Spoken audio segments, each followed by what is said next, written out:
എല്ലാവർക്കും നമസ്കാരം. 2023-25 അധ്യയന വർഷത്തിൽ പഠിച്ചതിന് ശേഷം ഇപ്പോൾ എക്സാംസ് എഴുതിക്കൊണ്ടിരിക്കുന്ന ആൾക്കാരിൽ ഒരാളാണ് ഞാൻ. 10ാം ക്ലാസ് വരെ ഞാൻ CBSE ആണ് പഠിച്ചത്. അതിനുശേഷം കുറച്ച് എളുപ്പമുള്ള എക്സാം പാറ്റേൺ കാരണമാണ് ഞാൻ സ്റ്റേറ്റിലേക്ക് മാറിയത്. +1 എത്തിയപ്പോൾ എനിക്ക് ഫിസിക്സിനേക്കാളും കെമിസ്ട്രിയേക്കാളും ഏറ്റവും ഈസി മാത്സ് ആയിരുന്നു. പക്ഷേ പരീക്ഷ വന്നപ്പോഴത്തേക്ക് മാത്സിന് പണി കിട്ടി. എനിക്ക് മാത്രമല്ല, മെജോറിറ്റി സ്റ്റുഡൻസിനും കിട്ടിയ ഒരു ഇരുട്ടടിയായിരുന്നു അത്. കാരണം മോഡൽ എക്സാമായിട്ട് ചോദിച്ചൊരു ക്വസ്റ്റ്യൻസ് ഇന്ന് ഭയങ്കര പാറ്റേൺ വ്യത്യാസത്തിലാണ് ആ ഒരു ഫൈനൽ എക്സാമിന് ചോദിച്ചത്. ഇപ്പോൾ കേരളത്തിലുള്ള ആ ഒരു പരീക്ഷ എഴുതിയ കുട്ടികളിൽ 5 A+ഉം 1 Aയും ആയി പോയിട്ടുണ്ടെങ്കിൽ അതിൽ മെജോറിറ്റി ആൾക്കാർക്ക് A ആയി പോയത് മാത്സിനായിരിക്കും. അതുപോലെ ആൾക്കാർ ഇമ്പ്രൂവ് ചെയ്യുന്നുണ്ടെങ്കിൽ, ഒറ്റ സബ്ജക്റ്റ് മാത്രമേ ഇമ്പ്രൂവ് ചെയ്യുന്നുള്ളൂ എന്നുണ്ടെങ്കിൽ അതിൽ 90% ആൾക്കാരും എനിക്ക് തോന്നുന്നു മാത്സ് ആയിരിക്കും ഇമ്പ്രൂവ് ചെയ്യുന്നത്. +2 എത്തിയപ്പോൾ വിചാരിച്ചു ഈ മാർക്ക് കോമ്പൻസേറ്റ് ചെയ്യാം, തിരിച്ചു പിടിക്കാമെന്ന്. അപ്പോൾ +2 എക്സാംസ് ഇങ്ങനെ. ഫിസിക്സിൻ്റെ ക്വസ്റ്റ്യൻ പേപ്പർ കണ്ടപ്പോൾ ആ ഒരു അന്താളിപ്പ് എനിക്ക് ഇപ്പോഴും ഓർമ്മയുണ്ട്. എനിക്ക് മാത്രമല്ല, എൻ്റെ ക്ലാസ്സിലുള്ള ഒരുവിധം എല്ലാവർക്കും അങ്ങനെ തന്നെയായിരുന്നു. അത് കഴിഞ്ഞ് വെളിയിലേക്ക് ഇറങ്ങിയപ്പോൾ മനസ്സിലായി, പിന്നെ ബാക്കി ആൾക്കാർക്കും അങ്ങനെ തന്നെയാണ്. ഫോൺ എടുത്തപ്പോഴാണ് അതിൻ്റെ കാര്യത്തിലൊരു തീരുമാനമായെന്ന് മനസ്സിലായത്. അങ്ങനെ ഞാനൊരു ഷോർട്ട് വീഡിയോ അപ്ലോഡ് ചെയ്തു. അതിനുശേഷം 4 ദിവസം ഗ്യാപ്പ് കഴിഞ്ഞിട്ടാണ് കെമിസ്ട്രിയുടെ എക്സാം നടക്കുന്നത്. സാധാരണ കെമിസ്ട്രി കുറച്ച് ഈസി ആവാറാണ് പതിവ്, പക്ഷേ ഇത്തവണ കെമിസ്ട്രിയുടെ ലെവൽ ഓഫ് ടഫ്നെസ് ഭയങ്കര കൂടുതലായിരുന്നു.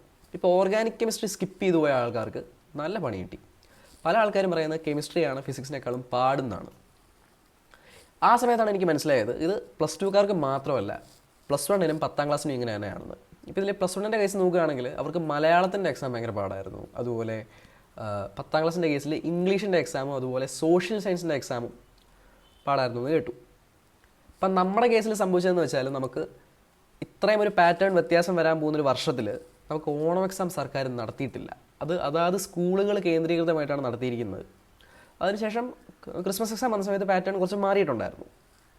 പിന്നെ ബാക്കി കുറച്ച് സമയമല്ലേ ഉള്ളൂ, അത് പ്രാക്ടിക്കൽ അതുപോലെ റെക്കോർഡ് അങ്ങനെയൊക്കെ ആയിട്ട് തിരക്കിൽ അതങ്ങ് പോയി. അത് കഴിഞ്ഞ് മോഡൽ എക്സാം വന്നപ്പോഴത്തേക്ക് ക്വസ്റ്റ്യൻസ് കുറച്ച് സിമ്പിളായിരുന്നു. അപ്പം നമ്മൾ വിചാരിച്ചു മോഡൽ എന്ന ഒരു വാക്കിൻ്റെ പ്രസക്തി ഓർത്തിട്ട് ഇനിയും പബ്ലിക് എക്സാം അങ്ങനെ തന്നെ ആയിരിക്കുന്നത്. പബ്ലിക് എക്സാമിൻ്റെ ക്വസ്റ്റ്യൻസ് വന്നപ്പോഴാണ് മനസ്സിലായത് അതുമായിട്ട് പുലബന്ധം പോലും ഇല്ലായിരുന്നു. എൻ്റെ പൊന്നോ, അതായത് പ്രീവിയസ് ഇയർ ക്വസ്റ്റ്യൻസ് അതുപോലെ ആ രീതിയിൽ എക്സാം ഓറിയൻറ്റഡ് ആയിട്ട് പ്രിപ്പയർ ചെയ്യുന്ന ആൾക്കാർക്ക് നല്ല പണി കിട്ടി. അപ്പം പല ആൾക്കാരും വന്ന് കമൻറ്റ് ചെയ്യുന്നുണ്ട്, അല്ലേ CBSE സ്റ്റുഡൻസ് ലാഫിങ് അറ്റ് ദ കോർണർന്ന്. ബ്രോ, നിങ്ങൾ CBSE ആണ്, നിങ്ങൾ ആ ലെവലിൽ പഠിക്കണം, നിങ്ങൾക്കത് വരുന്നത് നിങ്ങൾക്കറിയാം.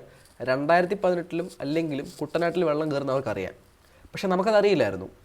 2018 വെള്ളം കയറില്ല എന്ന് പറഞ്ഞിരുന്നു. വെള്ളം കയറിയപ്പോഴാണ് നമ്മളത് അറിഞ്ഞത്. അതുപോലെയാണ് ഇത്തവണത്തെ എക്സാമിൻ്റെ കാര്യം. CBSEക്കാർക്ക് അറിയാം അവർക്ക് ആ ലെവൽ ടഫ് വരും, അവർക്ക് അത്രയും ലെവൽ കൂടുമെന്ന്. പക്ഷെ നമുക്കതറിയില്ല ബ്രോ. ക്വസ്റ്റ്യൻസിൻ്റെ ഒരു ലെവൽ ഭയങ്കരമായിട്ട് മാറി. എല്ലാ ആൾക്കാരും ഒരേപോലെ അല്ലേ പ്രിപ്പയർ ചെയ്യുന്നത്. പിന്നെ പല ആൾക്കാരും വന്ന് കമൻറ്റ് ചെയ്യുന്ന കാര്യമാണ് അതൊക്കെ പഠിച്ച എളുപ്പമാണ്, പഠിച്ചവർക്ക് ഈസി ആയിരുന്നു അത് ഇതെന്നൊക്കെ.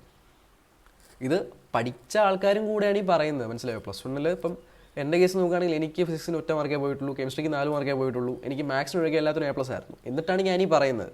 അപ്പോൾ പഠിക്കാത്ത ആൾക്കാർ കഴിവുകേടായിട്ട് മാത്രമല്ല പറയുന്നത്, നിങ്ങളൊന്ന് ആലോചിക്കണം. പഠിക്കുന്ന ആൾക്കാർക്ക് ഒരു പരിധിവരെ ഇങ്ങനെ തന്നെ ആയിരുന്നു.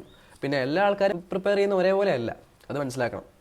ഇപ്പോൾ പല സ്റ്റുഡൻസും ഇനിഷ്യേറ്റീവ് എടുത്തിട്ട് ചെയ്യുന്നൊരു കാര്യമാണ്, വിദ്യാഭ്യാസ മന്ത്രിക്ക് ഒരു കത്ത് അയക്കുന്നുണ്ട്.